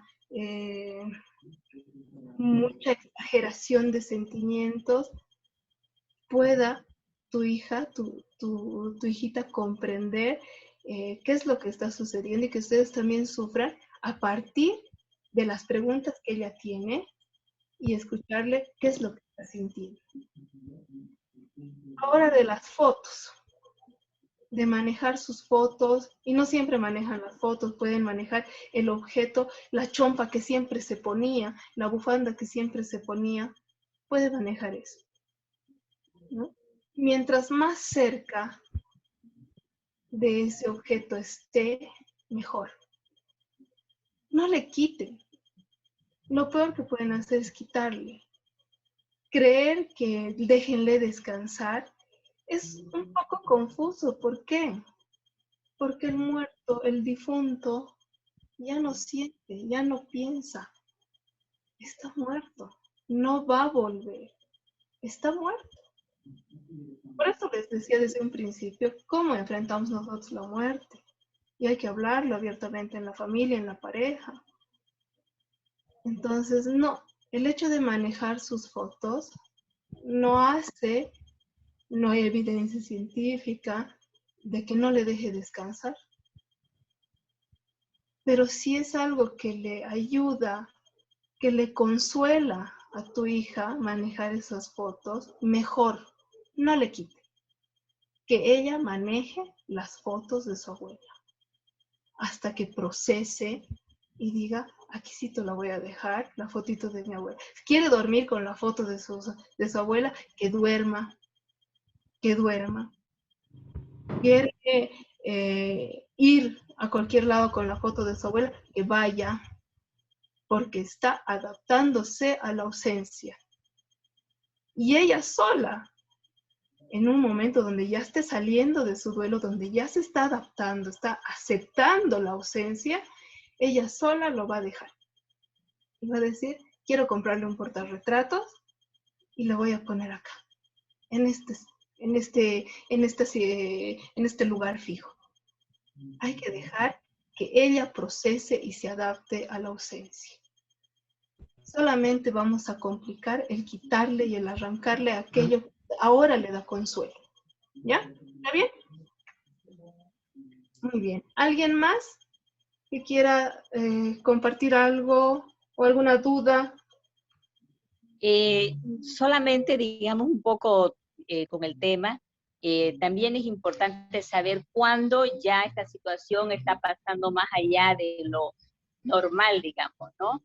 O sea, porque cada uno vive su proceso de duelo personal, pero también, digamos, es importante hablarlo en familia, cómo cada quien lo está viviendo, porque tampoco, como lo vive uno, vamos a pretender que todos también sigan igual. O va a ser una interferencia a nivel familiar, por ejemplo, que nadie ponga la radio, que nadie cante, que nadie hable, ¿no? Entonces, que tenga un panorama triste. Entonces, ¿cuándo es el punto ya cuando uno dice esto se está yendo más allá de lo, entre comillas, normal, digamos, ¿no? Para que la familia esté atenta y esté alerta. Porque yo escuchaba lo que comentaba la señora hace rato, y como padres están angustiados porque piensan que la cosa está exagerándose un poco más allá, ¿no? 4 meses todavía está dentro de lo normal. No hay un tiempo limitado. Todos lo sufren a su manera. ¿Cuándo determinamos que es momento de buscar ayuda profesional? En los niños, en los menores de edad, cuando pasa el año, cuando ya son 2 años que sigue sufriendo. cuando hay conductas que están o síntomas que están poniendo en riesgo su vida, ya conductas temerarias, pueden ser más descuidados los niños o de lo contrario, ¿no? Entre los niños son más cuidadosos, ven el peligro con más profundidad y son más cuidadosos. O en todos muy niños, ¿no? Ser más temerarios, igual los adolescentes. Cuando ya hay una ideación suicida, y cuando hay una ideación suicida, cuando se sienten culpables o responsables. Y empiezan a pensar que yo he hecho por mi culpa, yo he pedido que se muera, por mi culpa se ha muerto. Y, y el joven o el adolescente, e incluso el niño, el preadolescente, se va haciendo responsable de la muerte. Lo primero que hay que hacer es aclarar que no sucede por un sentimiento, que no sucede por un pensamiento, sino que son hechos, ¿no? Que puede ser enfermedad, que puede ser envejecimiento, son hechos físicos lo que causa la muerte, no un sentimiento. Y eso es para evitarles la culpabilidad. En los adolescentes es bastante crítico porque, como les decía, en esta etapa lidian con muchas cosas, lidian con la crisis de identidad, tienen que lidiar con las rupturas amorosas o con los primeros amores, tienen que lidiar con su sentido de la existencia, tienen que lidiar con su independencia, quién soy, etcétera, ¿no? La identidad con un grupo, el hacerse más independiente de los padres emocionalmente, etcétera. Tienen que lidiar con muchas cosas y la muerte del padre, de la madre o de un hermano hace que se sienta culpable y se responsabilice o valore cualidades en el fallecido. Por ejemplo, si es su hermano o su hermana, dice, era más inteligente, era más buena, era mejor estudiante, yo no soy eso, era que yo me vaya, era que yo me muera. Y entonces aparecen chispazos de ideación suicida. Entonces, ¿y cómo sabemos? Tenemos que hablar con nuestros hijos. No tenemos una bola de cristal para saber lo que les pasa. Tenemos que hablar con nuestros jóvenes, tenemos que hablar con nuestros niños para saber y si esto está sucediendo, si ya se están, por ejemplo, cortando muñecas, que son, ¿no? Que son las autolesiones, que también tiene que ver con la ideación suicida, entonces es momento de buscar la ayuda profesional. No hay un tiempo límite de sufrimiento, pero lo normal en los adultos es 6 meses, un poco más, y en los niños 1 año, en los jóvenes 1 año. Si esto sale de lo normal, si ya es más de 1 año, si es más de 2 años, entonces ya hay que buscar ayuda profesional. El tiempo se nos va y voy a comenzar y quizá también esto les respondo a muchas preguntas. ¿Cómo viven los niños y los adolescentes su duelo? Hay ciertos síntomas, hay signos. En los niños hay una disforia emocional. Esta disforia emocional se refiere a cambios inadecuados en las emociones y sin precipitantes que la justifiquen. Es decir, está triste, llora, luego ríe, luego está demasiado alegre y a nosotros nos desconcierta, ¿no? Pero es un síntoma, es un signo de que están llevando su duelo, esta disforia emocional. Está el estado de ánimo depresivo, donde evidentemente se presencia la tristeza, el llanto, la irritabilidad. Síntomas depresivos, sentimientos de abandono, insomnio, pesadillas, disminución del apetito, puede haber un desinterés de la escuela, el hecho de que ya no tengan hambre, obviamente ocurre que tienen bajo peso y una apatía generalizada, o sea, no les interesa ni los juegos, lo que antes les gustaba jugar a la pelota ahora ya no les gusta, ¿no? Son síntomas depresivos. Hay síntomas somáticos, los niños somatizan todo, dolor de cabeza, problemas intestinales, dolor abdominal, vómitos, enuresis, tendencia a los accidentes, problemas de salud inusuales, visitas constantes al hospital, internaciones, etc. Está sufriendo su dolor, lo está viviendo en carne propia y va a sintomatizar. ¿Cómo? Mediante su cuerpito. Esa es su tristeza, ese es su llanto, también se va a ver reflejado en su cuerpo, en la parte fisiológica. y va a decir tengo dolor de cabeza constante o le va a dar diarrea, etc. Síntomas comportamentales.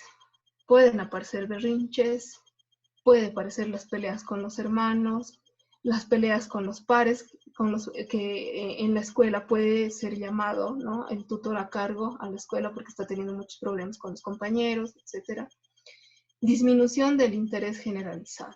Ya no le gusta la escuela, ya no le llama la atención los amigos o jugar con los amigos, no le llama la atención sus juegos, sus juguetes, y está triste, arrinconado.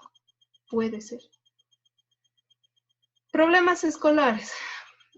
Ustedes van a notar si hay un cambio notable en el rendimiento, ¿no? Hay un cambio en la escuela, hay fobia escolar, ya no quiere ir a la escuela. Generalmente entre los 5 o 6 años puede darse que ya no quieran ir a la escuela. Se nieguen, se enfermen, busquen excusas y digan, ya no quiero ir a la escuela. Pero como no tienes que ir a la escuela, entonces por lo tanto me voy a enfermar, así no voy a la escuela. Por los niños se dan ideas. Esa es una forma como los niños llevan su proceso de duelo, cómo lo sienten, cómo lo sufren. En los adolescentes se presenta una experiencia altamente estresante, más cuando la muerte es del papá, de la mamá o de un hermano. Hay una presencia de sentimientos de culpa, lo que les decía, ¿no?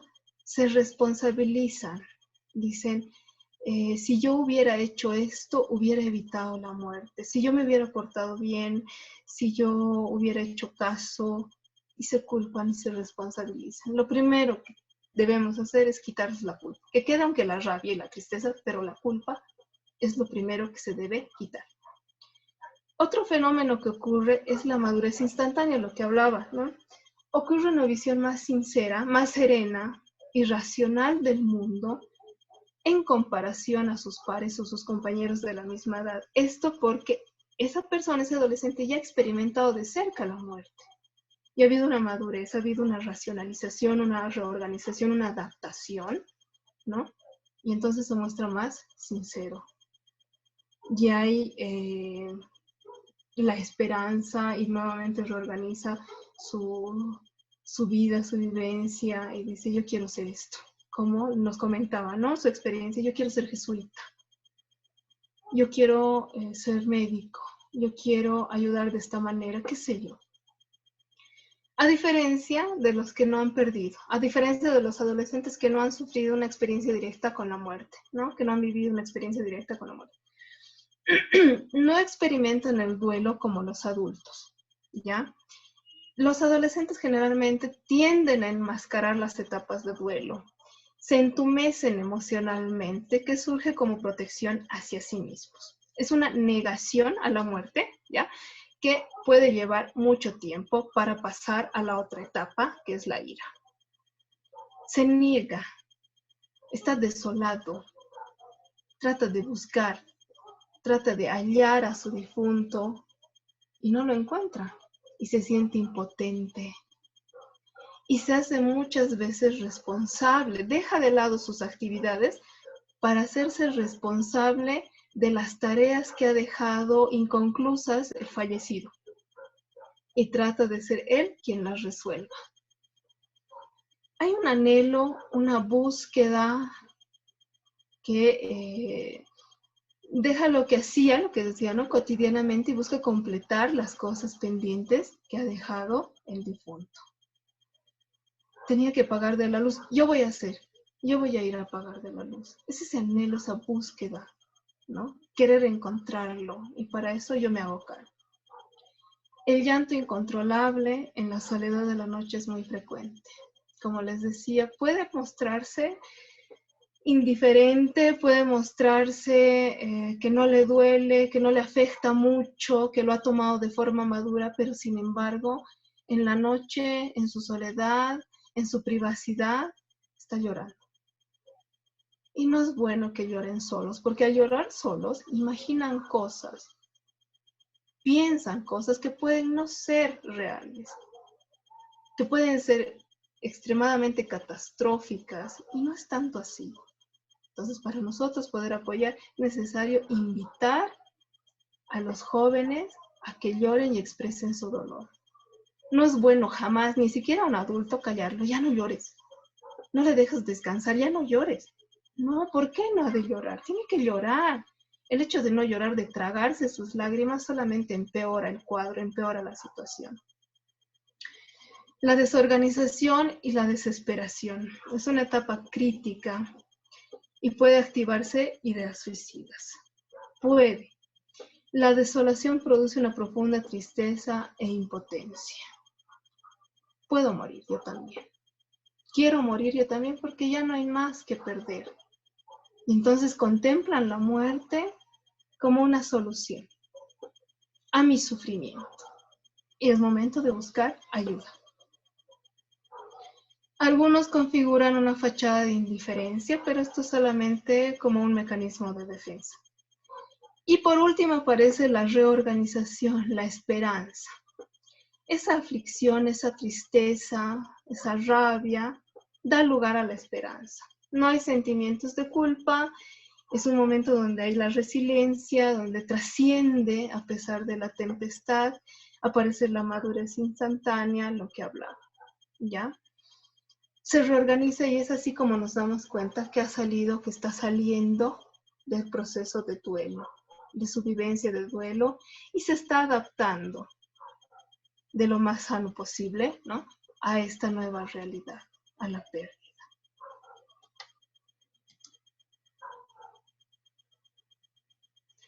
¿Qué debemos hacer? ¿Qué debemos decir? Nunca ocultar la verdad.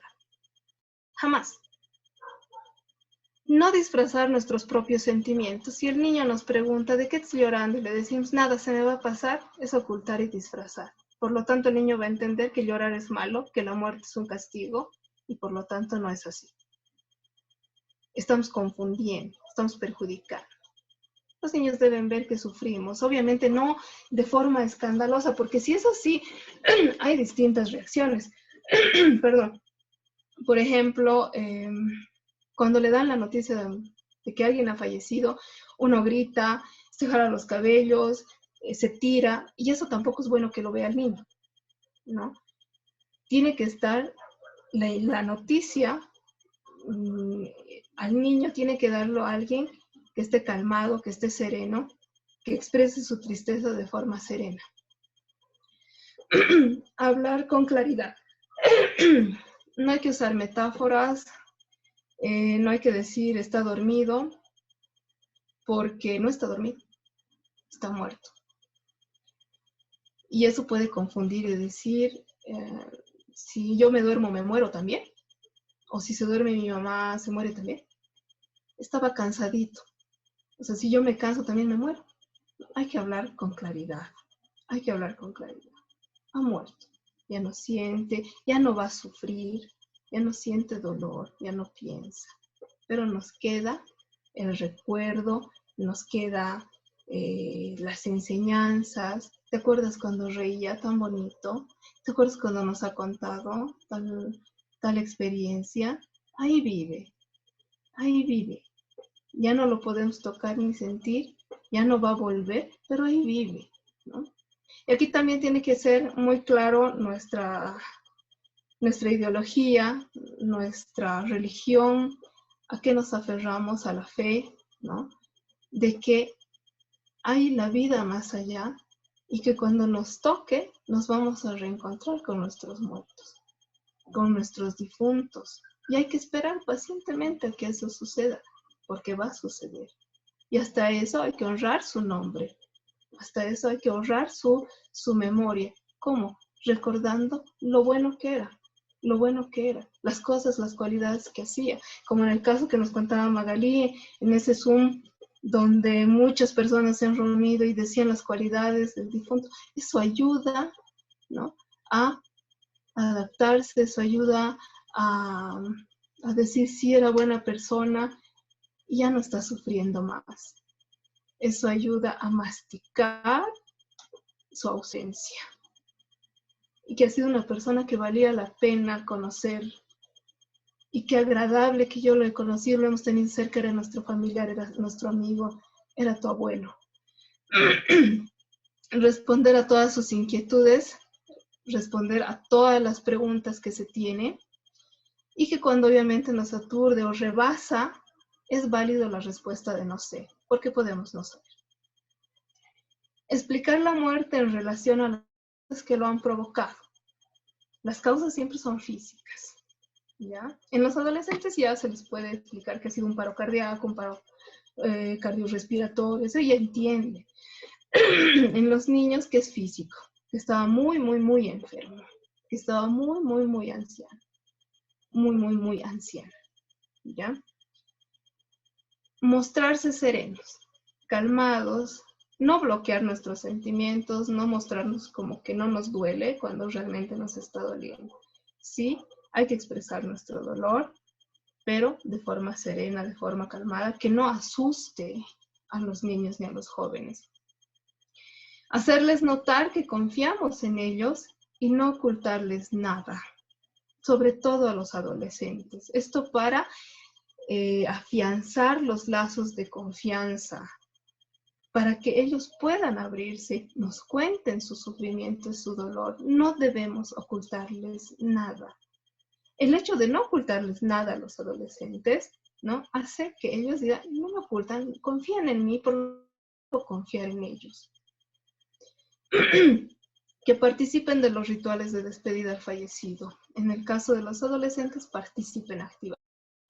Que le ponga, por ejemplo, no sé, hay distintas costumbres, distintos hábitos al momento de despedir, de acuerdo a la familia, de acuerdo a la cultura. Por ejemplo, le ponen en un huevito agua, por si tiene sed. Entonces, que le ponga el huevito con agua, ¿no? Que le ponga moneditas. O sea, eso es participar activamente. Que hable, que se despida, que llore, que dé las últimas palabras, que le ponga flores, etc. Sobre todo, ayuda mucho darles cariño, darles seguridad y darles confianza. Hasta aquí hubiera abarcado el tema y estamos en hora también. Antes de olvidarme, ¿qué pasa con los niños jóvenes que tienen autismo, que tienen en cualquier nivel, que tienen un retraso mental o una patología de cromosoma, un síndrome de Down, puede ser? ¿Sufren o no sufren? Sí sufren. Sí sufren. Sí viven su duelo. En casos, por ejemplo, de un trastorno del espectro autista, es necesario no cambiar la rutina, porque ellos lo sienten bastante. En estos casos es necesario sí o sí acudir con el profesional con el que ya estaban trabajando o buscar la ayuda de un profesional, porque sí lo sienten, sí lo viven. No por eso, no porque, digamos, tengo un trastorno de estrés, perdón, un trastorno del espectro autista o un problema cromosómico, un síndrome de Down, no se van a dar cuenta y no van a sufrir. Es errado creer eso. Sí sufren, pero en estos casos hay que ser mucho más delicados y hay que hablar con un profesional. Hasta aquí. Muy agradecida porque me hayan escuchado. Alguien tal vez quiera compartir algo, alguna duda, alguna pregunta. Muchas gracias por la invitación. Espero que les haya servido esta charlita.